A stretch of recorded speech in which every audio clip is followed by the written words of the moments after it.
strategize together. Let's hear it from an expert. Join the conversation, it's informative and free.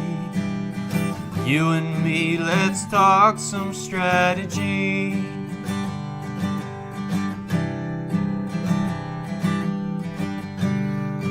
Now here's your host, Dorien Morin-van.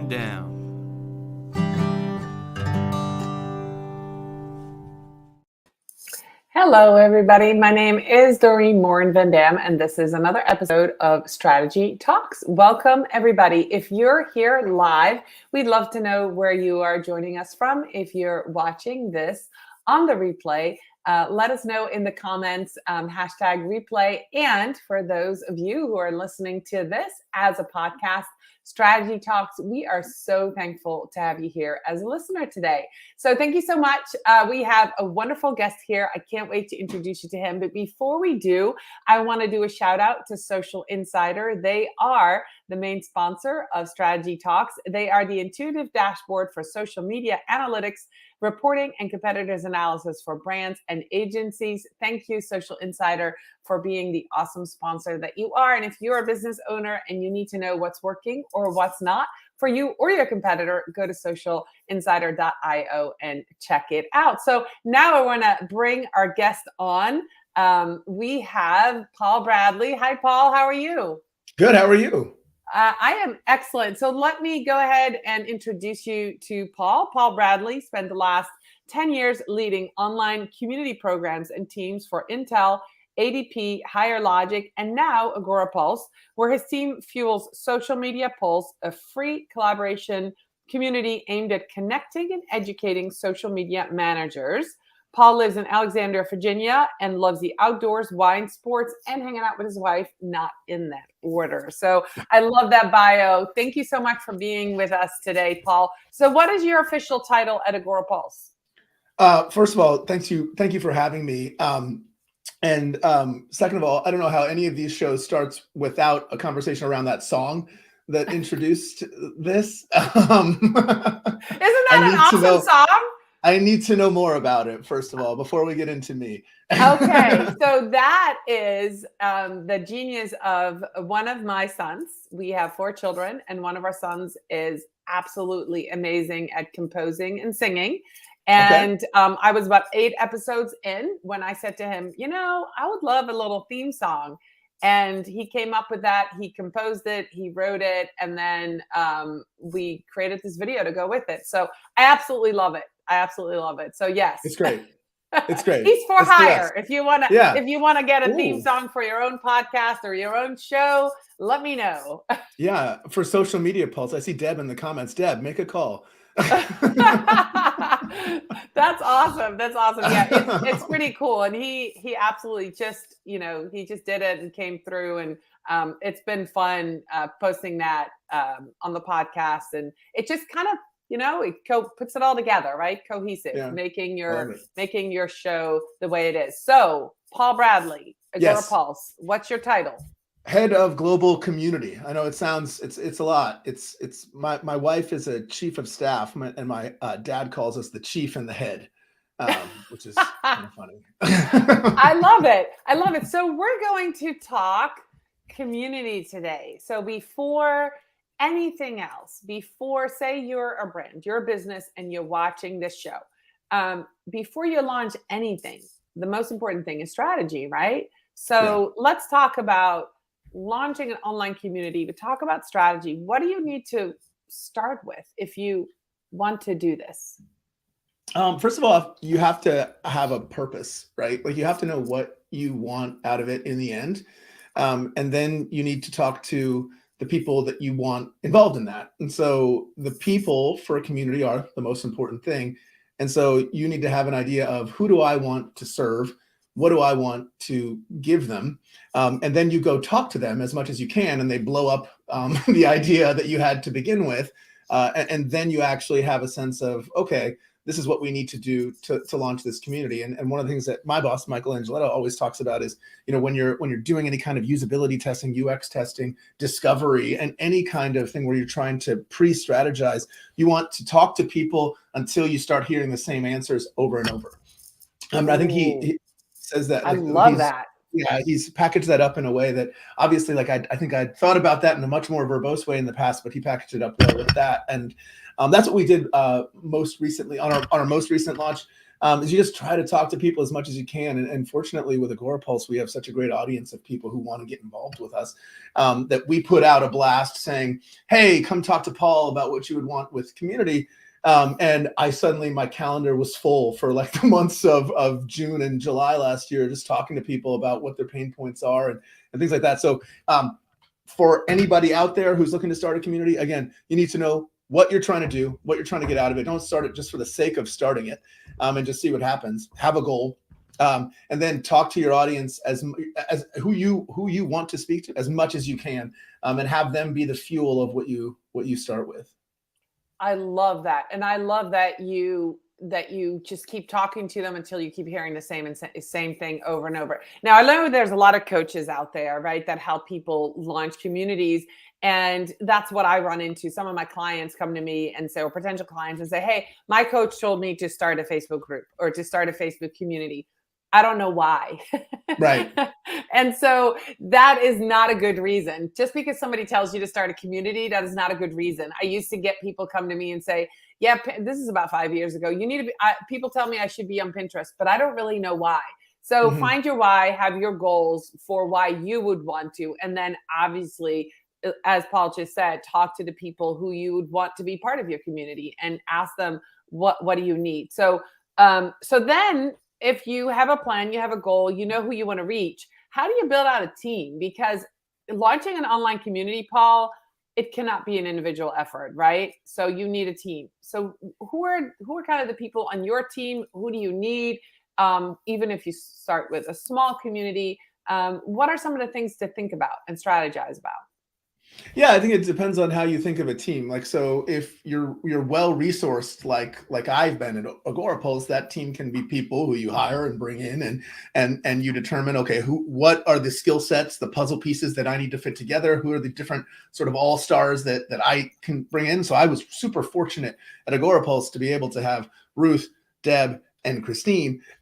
But the typical person who's starting a community, particularly if you're like, life coach or something like that, you're not going to be able to just like hire people in. And often, too, in my experience, let's go back to ADP, where I worked on the community there for 4 years. I didn't have an ability to bring anybody in to help me out, just on a salaried level.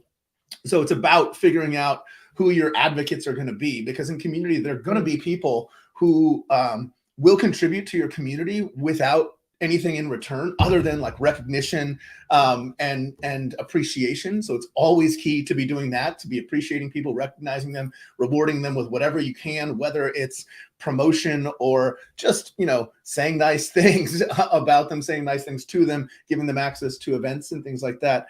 And so when you're in a position where you don't have an ability to hire people, I think it's just about starting off with that group of people that you think would want to be involved, figuring out who will kind of help you out through your engagement, right? You've come up with a plan. You've spoken to people. You've launched with content. People engage with that content, and suddenly you start to get a sense of who are the people that might help you out, who might moderate, who might do other things. What can you provide to people? If it's not money, if it's not something of financial value, what can you provide to people that means something to them? Identify that, right? Like if you have access to some kind of a tool or an event or a skill set, or you have access to colleagues who would consult with folks, right? If you're running a coaching business or something, you probably know other coaches, and you might be able to do like a quid pro quo with some of them to get people exposure to expertise and whatnot.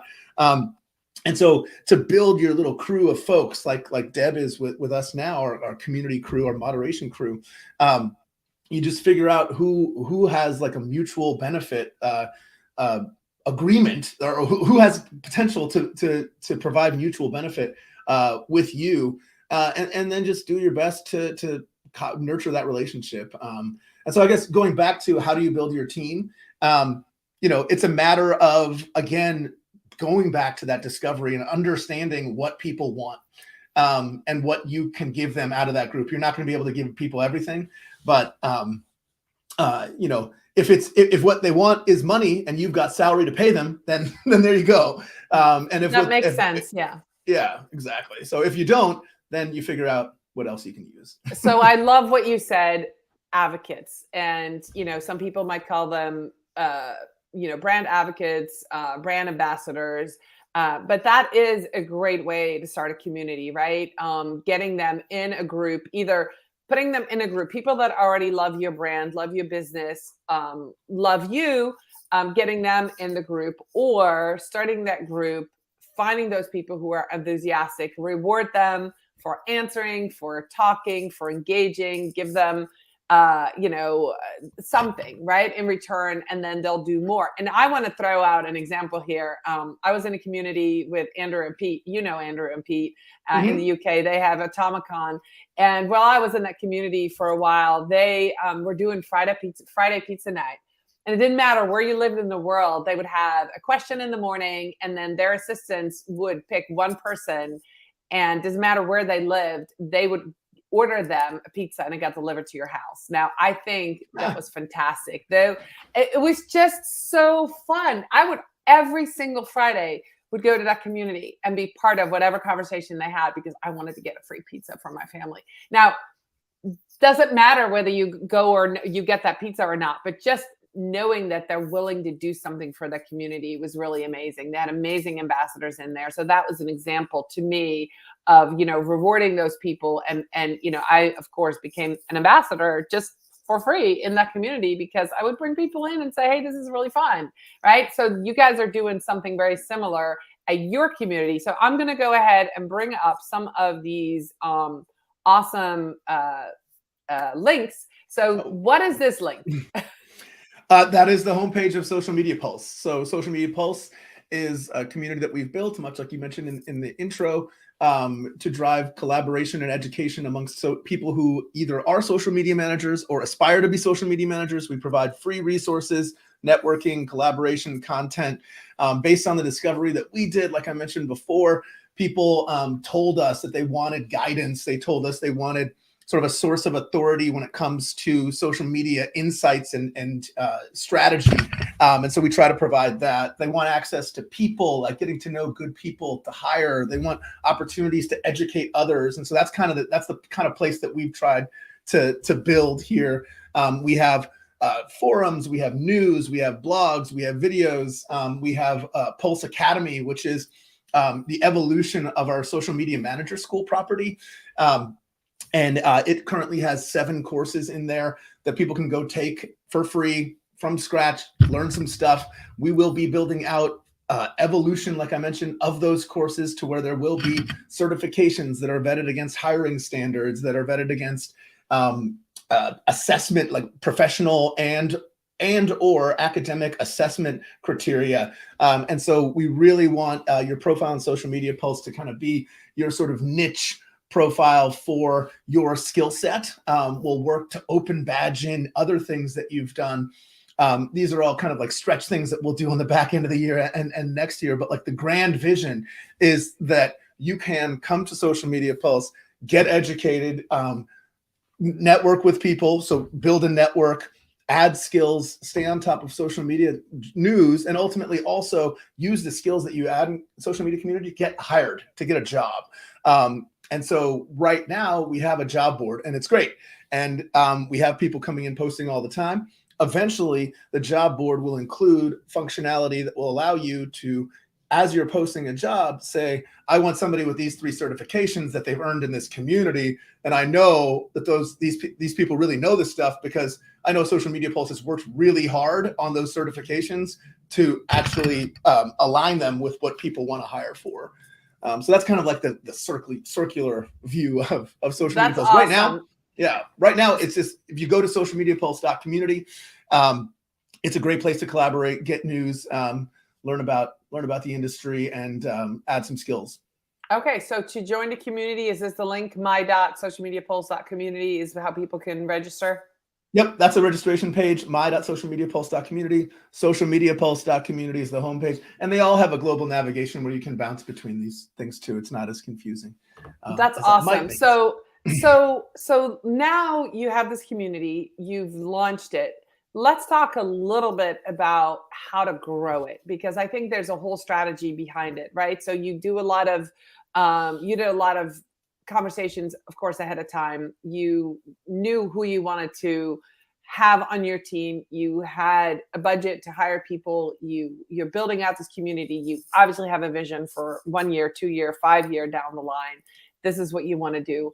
How does somebody who starts an online community, gets it started, gets the first 200, 500 people in it, how do you grow an online community? How do you measure success? I think those are two different questions, but let's talk about that for a couple of minutes before we close this out, because I think that's, a lot of people get that fatigue, right? I build it and I hope they would come, and some came, but now what? Yeah. So, I mean, you need, like, obviously to measure it, it's typically your membership and their engagement and whether or not they return on a regular basis. So your strategy has to be focused on planting that seed in someone's head of, I should go back to Social Media Pulse today because there's something I got to see, right? And so when you're building out content, obviously at the beginning of the construction of an online community, you're to provide about 90% of the content. And your goal within year 2, 3, or whatever is that you're providing the same amount of content, but it's 10% of your content, right? Because your users are providing the rest. So you need to build a culture of content contribution. And that takes time. You and I were talking in the green room before about how, people are kind of like you want a squirrel to come eat out of your hand, right? Like they're reluctant at first, but if you're out there every day, eventually the squirrel might come and eat out of your hand, right? Because it trusts you. Online communities like that, people have to adopt a new thing. They're used to other things, or they're not used to anything at all. Like they've never even collaborated in a space like that. So you need to kind of show them every day that it's safer and safer. And so your content needs to be useful to everyone that you're trying to go for. And so, like I said, those 5 things that we identified in discovery, everything that we do needs to point towards those things. And if we're providing it on a regular basis and people start to realize and know that there's always new stuff, there's always things that are going to help me do better at work today. And that's kind of the key. Is a lot of times online communities will get focused on, let's just have this interesting piece of content today. And that's cool. You need to have some of that.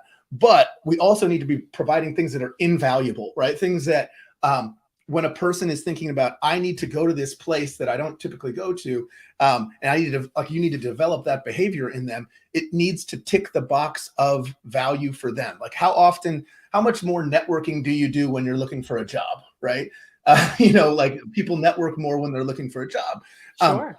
Community needs to be something that fuels those big life things of, I need a better job. I want to make more money. I want to better my life. I want to do better for my family and things like that. And so if your content is pushing towards those like sort of visceral human things of, I'm missing out on getting better, doing better if I don't go, then that's kind of key. And so if you stay focused on that, then, sky's the limit.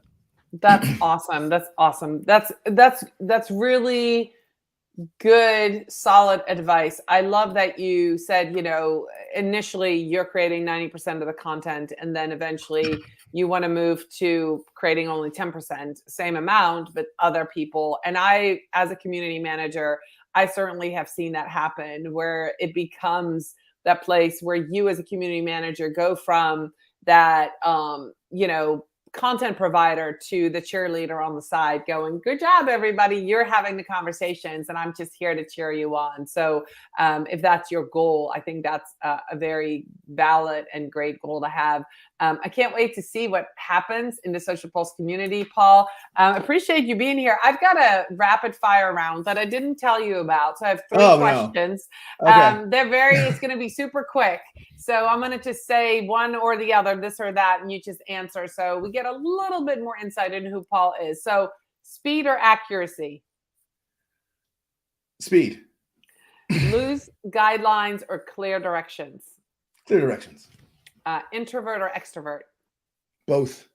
Oh, love it. Love it. All right. So Paul, if people want to know more, we've already put all the information out about your community, but how can people best connect with you? If they want to learn more about online community or want to follow you, where is the place that they should connect with you on social media?